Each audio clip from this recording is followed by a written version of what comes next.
Normally कुरा है।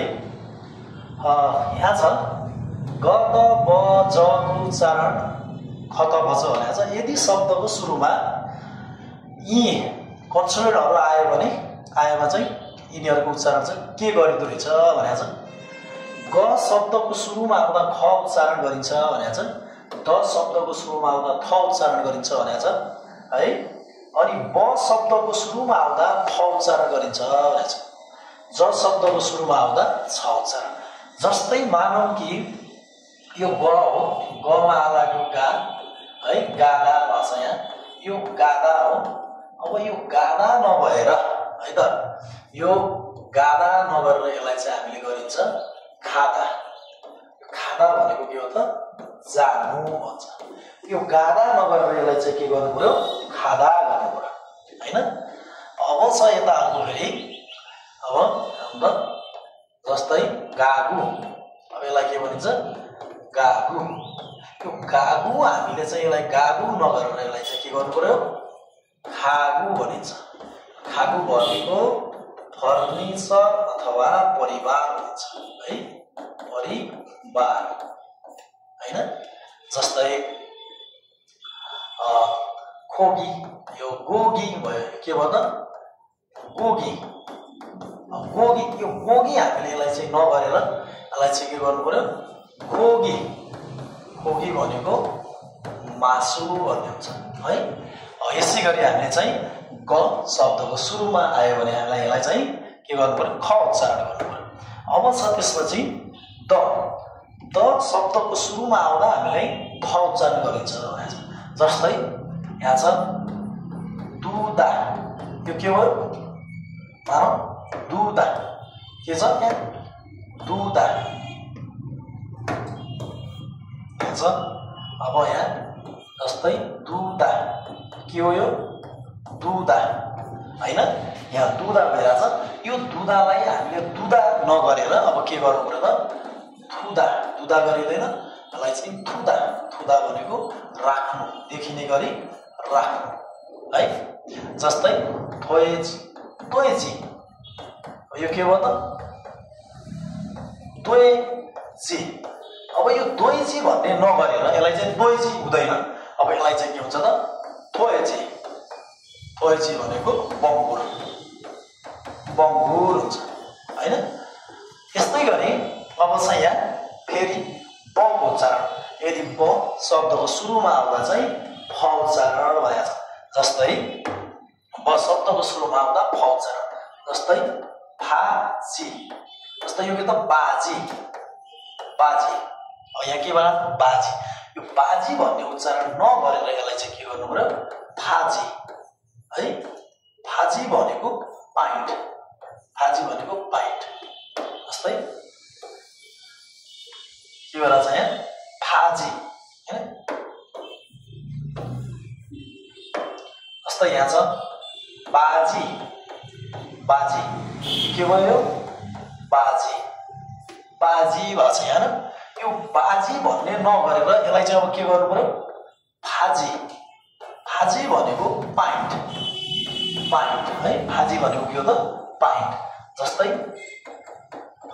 बाबो, के भयो, बाबो। बाबो भनेको, अब यो बाबो नहुने भयो, बाबो नगरेर के गर्नु पर्यो, अब थाबो गरिन्छ। थाबो भनेको मूर्ख है। यसरी गर्नु पर्यो। अब लास्टमा छ अर्को छ, अब यहाँ ज, यो ज शब्दको सुरुमा आउँदा छ उच्चारण भएको छ। अब यो ज, जस्तै छाजु, अब यो के हो त, जाजु, जाजु। यो जाजु हामीले नगरेर यसलाई चाहिँ के गर्नु पर्यो, छाजु है। छाजु भनेको प्राय है, छाजु। छुमनी, ल त जुमनी। अब यो जुमनी भन्ने चाहिँ, जुमनी, जुमनी भन्ने हुँदैन। अब यसलाई चाहिँ के गर्नु पर्यो, छुमनी। छुमनी भनेको पकेट है। यसरी उच्चारण गर्नु। कहिले पनि कोरियन शब्दको सुरुमा, कोरियन शब्दको सुरुमा मानौँ कि कोरियन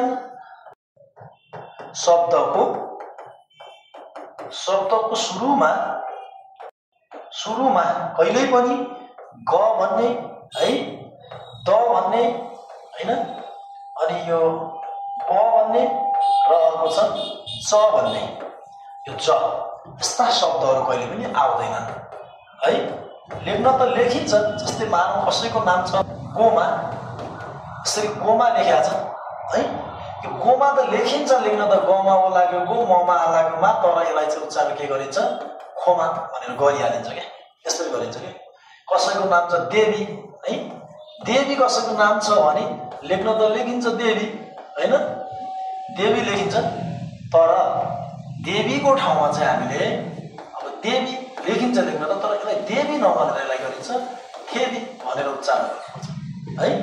यसरी हामीले चाहिँ उच्चारण गर्नु पर्यो है। अब छ ल यही तरिकाले जस्तै ब शब्दको सुरुमा आयो भने पनि यसलाई जस्तै कसैको बबी छ, बबी, यो बबी कसैको नाम छ हामीले लेख्दा त बबी त यसरी लेखिन्छ नि हैन, तर यसलाई बबी नभनेर सुरुको अक्षरलाई चाहिँ हामीले के गर्नु भने फबी, फबी यसरी उच्चारण गर्नु पर्यो है त। ल अब अलिक तलतिर के छ हेरौँ, यहाँ मिनिङहरू भन्छ है। तपाईले के बुझ्ने भने ग शब्दको सुरुमा आयो भने यसलाई ख गरिन्छ हैन, द शब्दको सुरुमा आयो भने थ गरिन्छ, प शब्दको सुरुमा आयो भने फ र ज शब्दको सुरुमा आउँदा छ गरिन्छ। तर बीचमा आयो भने यसलाई ग नै उच्चारण गर्नुपर्छ, द नै उच्चारण गर्नुपर्छ, ब नै उच्चारण गरिन्छ र ज नै उच्चारण गरिन्छ, जो कि बीचमा आउँदा है, बीचमा आउँदा है त, बीचमा आउँदा। तर सुरुमा आयो भने के गर्नु पर्यो, सुरुमा आउँदा यसरी उच्चारण गरिन्छ। अझै माथितिर थोरै मिनिङहरू छ हेरौँ है। ल यहाँ हेर्नुपर्छ अब एकैछिन यता के लेखा छ, यो ग हो, ग शब्दको सुरुमा आयो ख भयो, खमा ओ लाग्यो, यहाँ खो भएको छ, जस्तै ब हेर्नु त बीचमा आयो ब नै भइरहेछ पु भयो। ल यो ग हो, बीचमा लाएर गा भयो, अनि यो पनि गा भयो, यो है यसरी हुन्छ। सुरुमा आयो गमा लाग्यो गा नभएर यसको उच्चारण के गरेछ खा गरेछ, खा गरेछ हैन, खा रहेछ। जस्तै गु, यो गु हुनु पर्यो, गु नभएर यसको उच्चारण सुरुमा आएको कारणले गर्दा यसको उच्चारण के गर्यो त खु गर्यो है। यो बीचमा आयो ब, बको उच्चारण ब नै भयो, बमै लाग्यो बी भइरहेछ हैन, यस्तो छ। अझै तल छ के रहेछन् हेरौँ। अब दको उच्चारण हेर्नु त, दका मिनिङहरू यहाँ द छ, जस्तै त यो दे हुनुपर्ने थियो, दे नभएर यसको उच्चारण हामीले खे गरेछ है हैन।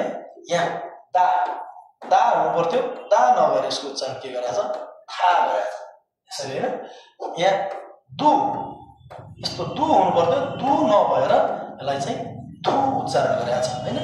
यसरी सुरुमा आएपछि यस्तो उच्चारण गर्नु पर्यो हैन। अब हेरौँ यहाँ के छ बको मिनिङहरू, जस्तै ब, यहाँ बी हुनु पर्थ्यो, यो के हुनु पर्थ्यो बी, बी नभएर यो भएन, त्यही भएर यसलाई चाहिँ के उच्चारण गरियो फी उच्चारण गरियो। जस्तै यसलाई बु हुनु पर्थ्यो, बु नभएर यसको उच्चारण के गरियो फु गरियो है। यस्तो सुरुमा आइसकेपछि यसको उच्चारण के गर्नु पर्यो त फ गर्नु पर्यो। यहाँ छ फेरि ज, यहाँ ज सुरुमा आयो, यहाँ जी हुनुपर्ने थियो, तर जी नभएर यहाँ के भयो छि भएको छ, तर बीचमा आएको छ यो जुको, जु नै छ, यो राइट छ हैन। ल यहाँ त सुरुमा आएकोलाई हामीले छि गर्यौँ, बीचमा आएकोलाई हामीले जी गर्यौँ, छि जी दे हैन। द पछाडि आयो द माया लाग्यो दे, यो त सुरुमा आइदिएको हाम्रो के हुन्थ्यो थ उच्चारण हुन्थ्यो। ल छे, यो जे हुने ठाउँमा जे नभएर के भयो छे भयो है। यसरी तपाईँले पढ्न सक्नुहुन्छ है।